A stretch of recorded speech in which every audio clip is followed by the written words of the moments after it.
A paz do Senhor, meus irmãos. No estudo de hoje eu tenho uma palavra impactante para falar com você. Muitas pessoas fogem desse tema, mas ele é muito importante. Apesar de ser um pouco assombroso, temeroso, impactante, que nos causa um pouco de medo, mas você precisa aprender. E o tema de hoje eu vou falar sobre a grande temida morte. Sim, sobre ela mesmo que nós vamos falar. Esse é um tema muito importante. Na verdade, todos os seres vivos enfrentarão a morte um dia, a não ser que sejam arrebatados. E eu tenho certeza que você precisa ouvir esta palavra. Mesmo que você tenha uma visão um pouco diferente daquilo que vamos falar aqui, uma coisa você não tem como fugir. Iremos passar por ela. Todos os dias morrem milhares de pessoas. O objetivo desse estudo é dar ao povo de Deus uma noção bíblica da morte, demonstrando que ela se dá quando o espírito se separa do corpo, tornando-a algo verdadeiramente fascinante para o verdadeiro cristão. Em Hebreus 9, versículo de número 27, diz que ao homem está ordenado morrer uma só vez. A morte, ela passeia entre nós, sem temor, pois é o próprio medo. Trafega entre os carros de uma avenida movimentada, onipresente, vaga por corredores de hospitais, escolas e outros lugares, quer para si ricos, pobres, bons e ruins, sem preconceito. A morte é tão temida quanto inevitável. Definida por estudiosos da tananologia, a ciência que investiga como o maior tabu da atualidade, como principal assunto a ser evitado. Ou seja, a maioria das pessoas não querem nem saber desse assunto, que é muito relevante, muito importante, e você vai ver o quanto que é importante termos um conhecimento acerca da morte. Ela segue invisível até invadir a sala no meio do jantar, ou ser anunciada pelo toque do telefone na madrugada, chega num tom de voz do médico ou num olhar carregado de má notícia. Quando ela chega, o medo não impede a sua missão. O importante é estar preparado para esse grande evento, que pode acontecer a qualquer hora. Quando uma pessoa morre, os médicos, por lei, são obrigados a atestar que tipo de problema causou aquela morte. A medicina legal apresenta as principais causas da morte, mas a ciência não vai muito longe nas questões sobre a morte. Somente o estudo da palavra de Deus nos dá o entendimento e nos leva mais longe sobre esse tão importante assunto na trajetória da nossa vida. A origem e o significado da morte. Na Bíblia, a palavra morte aparece pela primeira vez em Gênesis 2:17. Quando Deus adverte ao homem sobre não comer da árvore da ciência do bem e do mal. Esse é talvez o registro histórico mais antigo desta experiência tão complicada da vida. Mais importante a gente falar sobre esse assunto. A palavra no original hebraico que aparece na Bíblia quer dizer separação. Preste bem atenção nesta palavra. E nós vamos entender no decorrer desse estudo sobre essa questão da separação.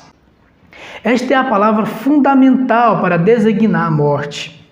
É a separação da parte imaterial do corpo, segundo o contexto bíblico. No contexto bíblico, a morte física não aconteceu imediatamente, mas ficou determinado que ela aconteceria.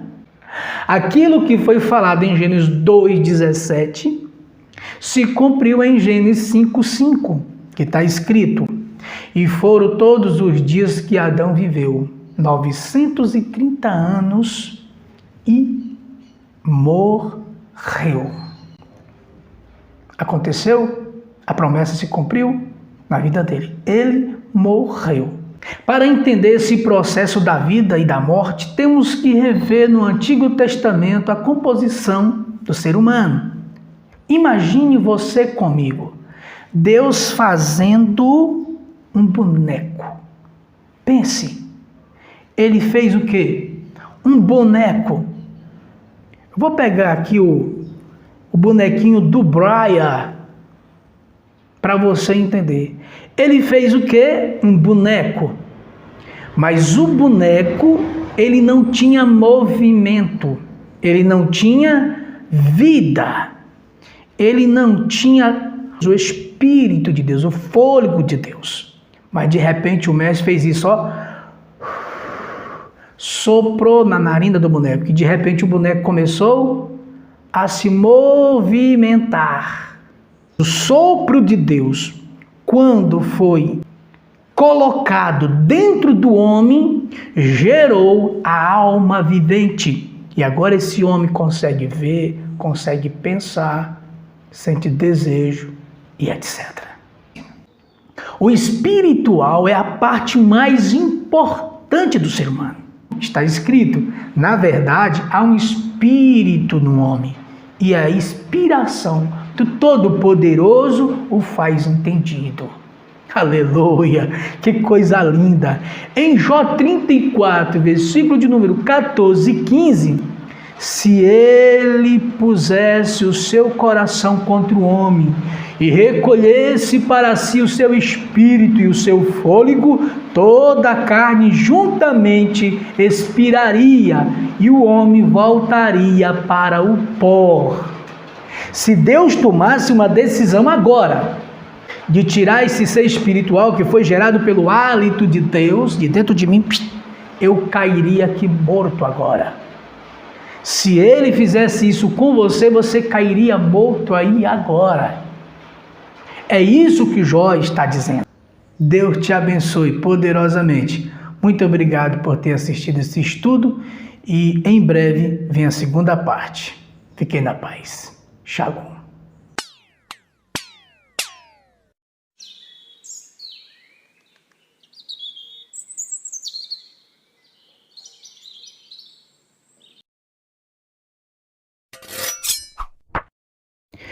Prepare-se para ser impactado.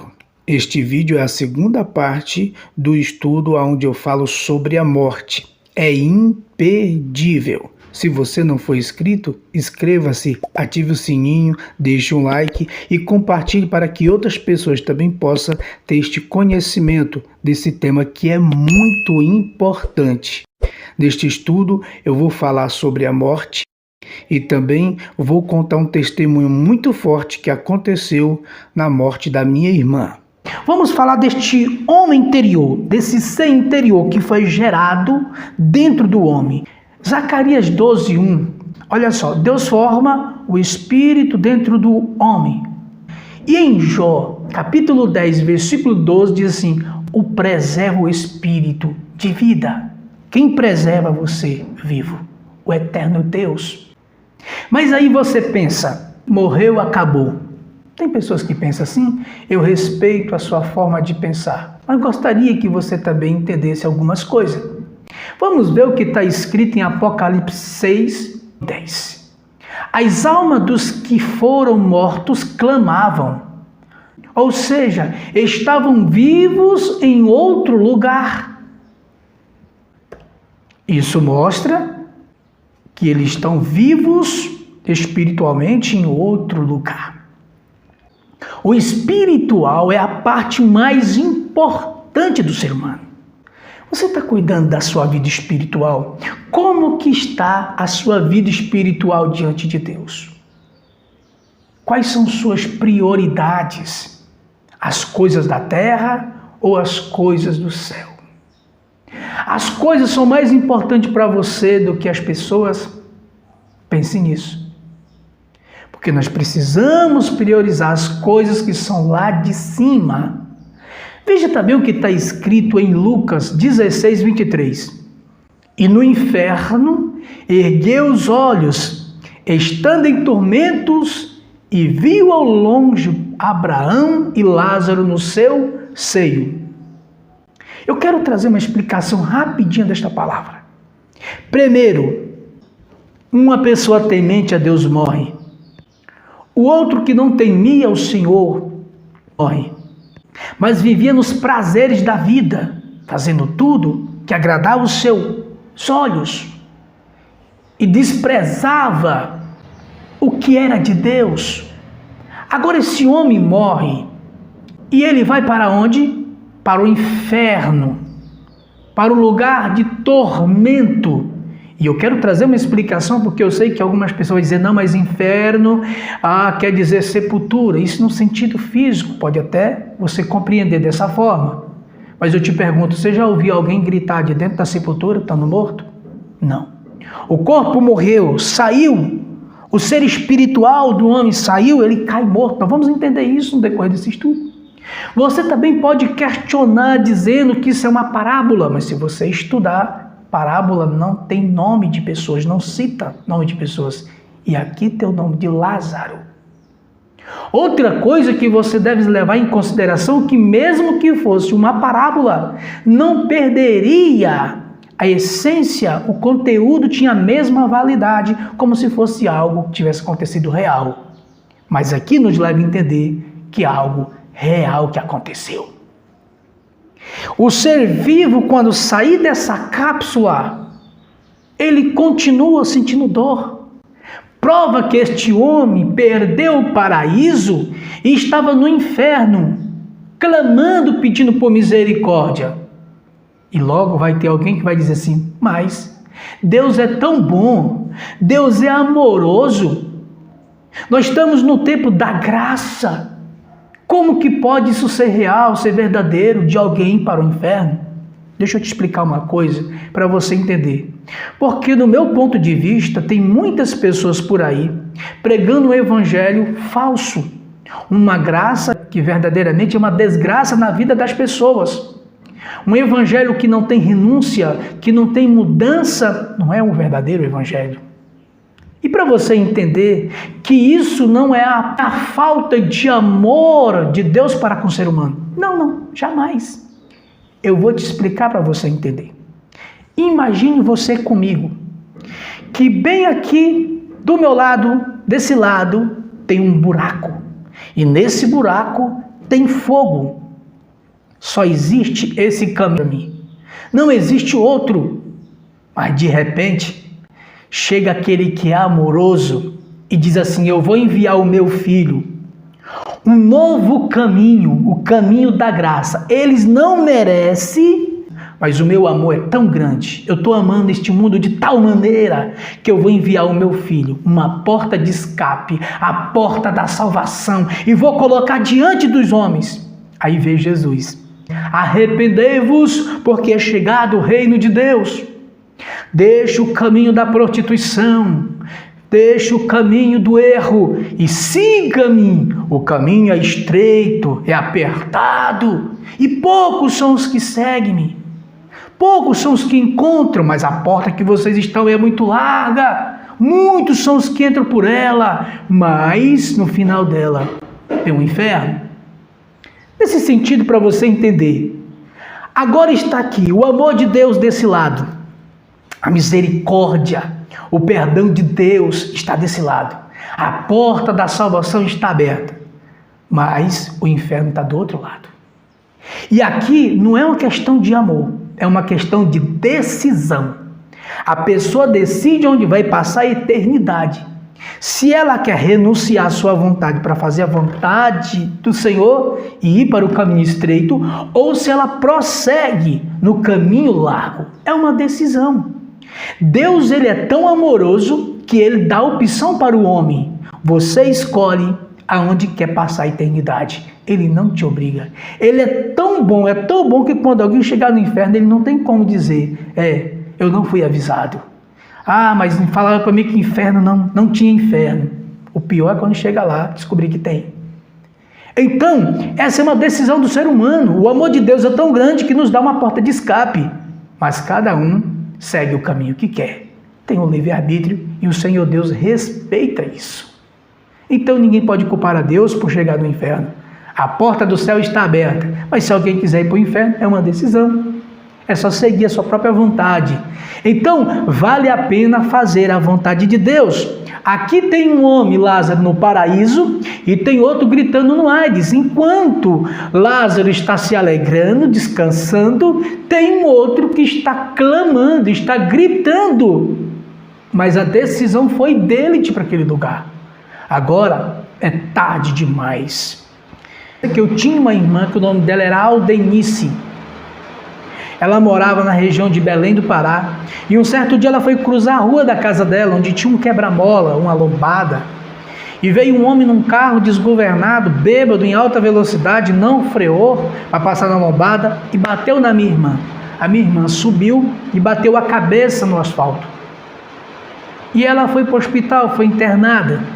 Quando ela voltou, a consciência, a gente conseguiu ligar, ela atendeu o telefone. Perguntando como ela estava, ela disse: eu estou bem. Eu estou sentindo dor na cabeça, não consigo ainda andar, mas eu estou bem. Eu vou falar o que aconteceu comigo. Aí ela contou o que aconteceu, que o carro bateu nela. Quando o carro bateu nela, que ela bateu no chão, ela disse que o ser espiritual, a alma dela, o espiritual que é gerado dentro do ser humano, saiu. Quando saiu, ela disse que viu o corpo dela no chão. Olha só como isso é interessante. Viu o corpo dela no chão e ela aproximadamente 4, 5 metros olhando para o corpo dela. E ela pedia para Deus: deixa eu voltar para o meu corpo. Ela estava afastada do caminho do Senhor. Deixa eu voltar para o meu corpo. E ela ficou pedindo a Deus para voltar para o corpo dela, mas o corpo dela estava lá no chão. Chamaram a ambulância, colocaram o corpo dela dentro da ambulância e ela seguiu por cima da ambulância. Entrou no hospital, seguindo aquela ambulância e ficou próximo do corpo dela, pedindo para voltar para o corpo dela. Ela narrou isso, contou. Minha mãe sabe disso, minha família sabe disso. E o interessante é que Deus o permitiu que ela retornasse para o corpo dela. Quando ela retornou, ela voltou, começou a falar. Foi aí então que ela atendeu o telefone e falou dessa história. Ela se reconciliou ali naquele mesmo dia e no próximo dia ela passou mal e morreu. A morte o levou. Mas ela teve um encontro, ela teve a oportunidade de ter um encontro com Deus. E eu dou glória a Deus porque Deus é maravilhoso. É importante você entender que quando a pessoa morre, o espírito não se extingue com a morte. Ele se separa do corpo, por isso que fala de separação do corpo, e toma destino diferente, conforme Eclesiastes 12, versículo de número 7. E veja também o que está escrito em 1 Reis 17, 22. E o Senhor ouviu a voz de Elias, e a alma do menino tornou a entrar nele, e reviveu.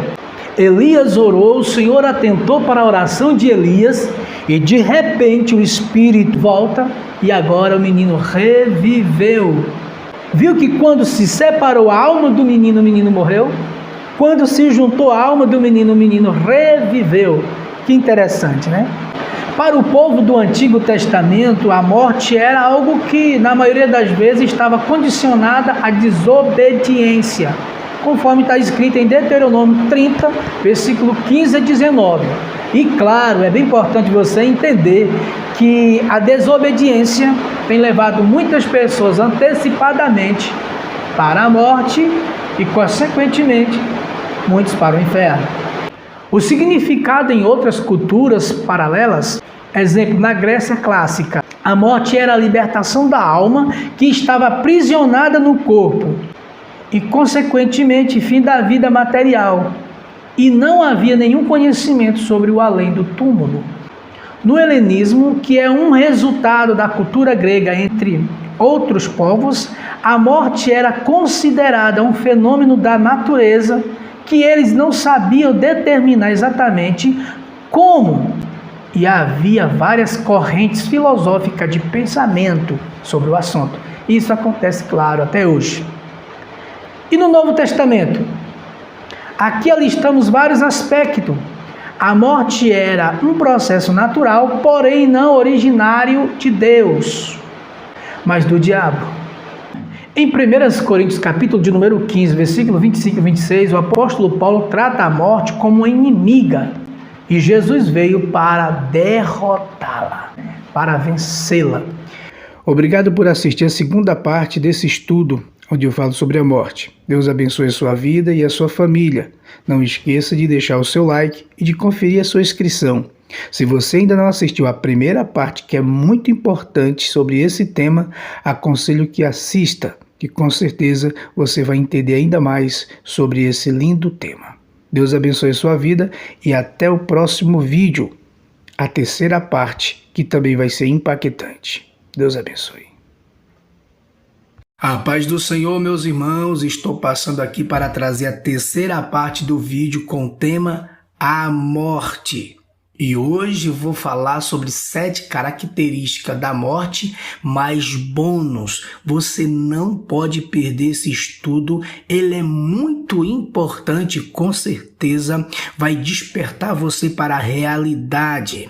Não perca esse conteúdo que é muito valioso. Você sabia que para gravar um vídeo demora muito tempo, dá bastante trabalho para editar, subir para o YouTube, para trazer um estudo como esse? Dá muito trabalho, eu sei que a maioria de vocês sabe disso. Então, por gentileza, para fortalecer a nossa amizade, deixa aquele like abençoado, faça um comentário ungido e assim inscreva-se no canal, ative o sininho e compartilhe com o máximo de pessoas que você puder através do WhatsApp, Facebook e etc. Vamos levar conhecimento a milhares de pessoas e você é o canal de bênção que Deus vai usar. A primeira característica da morte é que ela é inevitável. Hebreus capítulo de número 9, versículo de número 27 está escrito: E como aos homens está ordenado morrerem uma só vez, vindo depois disso o juízo. Nós precisamos tratar sobre esse assunto e aprender mais de Deus sobre esse tema, que é muito importante. Precisamos estar preparados, porque a qualquer momento a morte pode bater na nossa porta.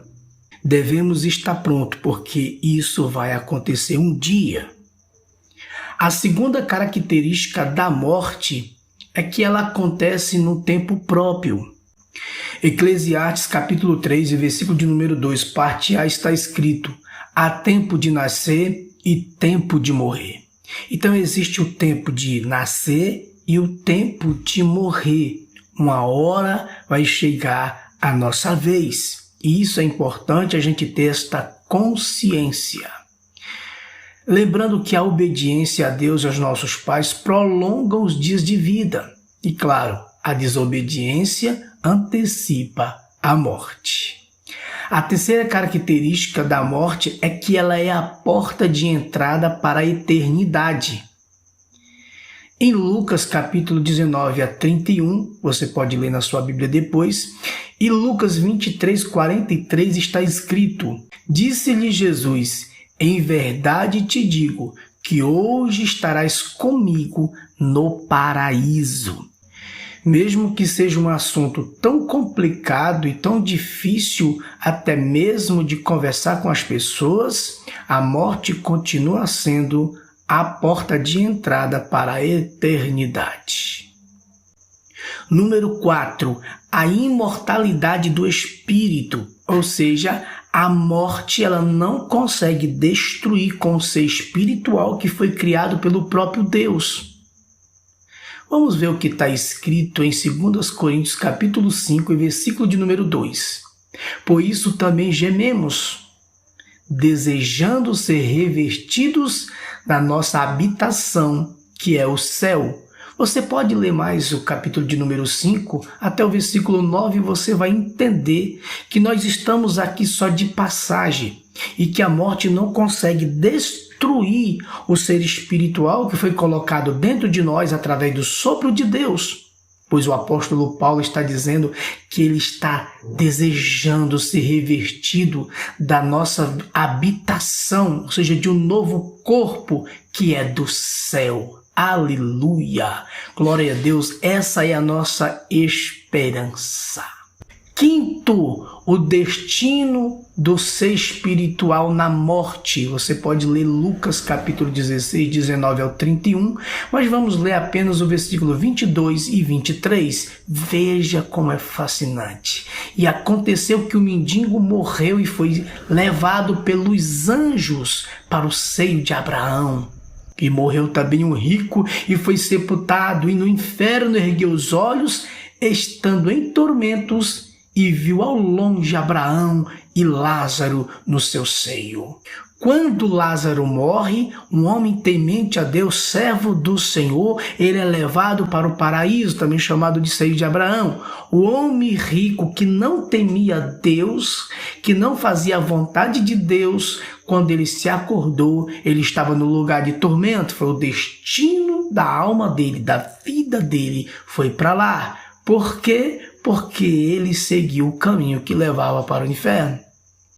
A sexta característica da morte: os dois caminhos e os dois destinos. Mateus capítulo 7, versículo de número 13 e 14 está escrito: entrai pela porta estreita, porque larga é a porta e espaçoso o caminho que conduz à perdição, e muitos são os que entram por ela. E porque estreita é a porta e apertado o caminho que leva à vida, e poucos há que a encontrem. Temos que ter cuidado com o caminho que estamos andando. A porta larga, o caminho espaçoso, que muitos entram por ela, que podem fazer de tudo, vai acabar na perdição. Mas aquele que anda na porta estreita, que é Cristo Jesus, que anda no caminho estreito, que é Cristo Jesus, que não dá para passar com a bagagem do pecado, mas tem que andar com uma vida de santidade, buscar melhorar a cada dia, vai encontrar o caminho da vida. Isso é importante, portanto, devemos ter muito cuidado, porque depois da morte, se estivermos no caminho errado, você vai acordar no caminho de perdição e de sofrimento eterno. A sétima característica da morte é que ela gera felicidade para quem tem certeza da salvação. Romanos capítulo 8, versículo de número 18, veja o que Paulo diz: porque para mim tenho por certo que as aflições deste tempo presente não são para comparar com a glória que em nós há de ser revelada. Paulo está dizendo que as lutas desta vida não podem se comparar o que a gente vai receber depois que a gente passar essa vida para a outra. Veja também o que está escrito em Filipenses 1:21, onde ele diz: porque para mim o viver é Cristo e o morrer é ganho. Que coisa mais impactante!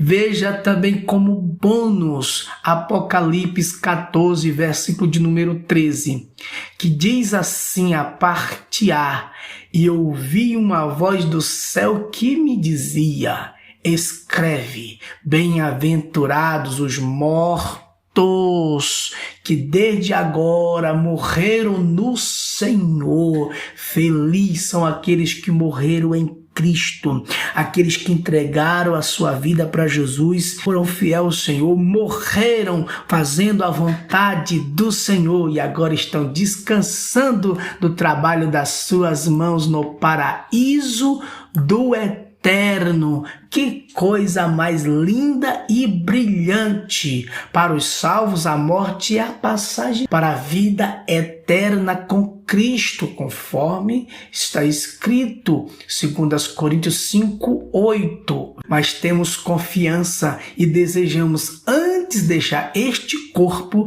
para habitar com o Senhor. Oh, glória a Deus! Veja que Paulo está dizendo que ele tem uma viva confiança, ele tem uma esperança que um dia vai deixar este corpo, aleluia, para habitar com o Senhor. Que coisa maravilhosa, essa é a nossa esperança. Você pode ler também Filipenses capítulo 1, versículo 23 e 24, que você vai ver Paulo dizendo que partir para vida eterna é muito melhor. Então a morte é apenas um veículo que o Eterno usa, que o Eterno permite para nos levar para a eternidade. Agora devemos saber aonde nós vamos passar a nossa eternidade. É só olhar para o caminho que estamos seguindo. É muito importante a gente ter esse entendimento, porque quando a morte bater na nossa porta, nós temos que entender que esse é o processo que o Eterno usa para nos levar para perto dele. Deus está no controle de tudo. A morte só chega em você se estiver dentro da vontade ou permissividade do Eterno. Mais um bônus para você. Salmo 116, versículo 15. Preciosa é a vista do Senhor, a morte dos seus santos. Oh, que coisa maravilhosa! Quando um homem de Deus morre aqui nessa terra, e há separação do imaterial do material. Quando há essa separação, a Bíblia diz que preciosa é a vista do Senhor, a morte dos seus santos. Agora, quando chega em Ezequiel, capítulo 33, versículo 11, já a história muda. Diz-lhe: vivo eu, diz o Senhor Deus, que não tenho prazer na morte do ímpio, mas que o ímpio se converta do seu caminho e viva. Convertei-vos dos vossos maus caminhos, pois por que razão morrereis, ó casa de Israel? Precisamos ter cuidado com a nossa vida espiritual, porque qualquer momento vamos partir dessa vida para outra. Portanto, meus amigos, meus queridos irmãos, entenda que a palavra de Deus é fiel e verdadeira e precisamos viver a nossa vida agradável ao nosso Mestre. Para o cristão convicto, seja quais forem as causas ou circunstâncias da morte, ela é bem-vinda, porque ela é a porta de entrada para a vida eterna. Ela abre a expectativa para o dia da ressurreição, que será o ponto máximo dessa caminhada para a vida eterna.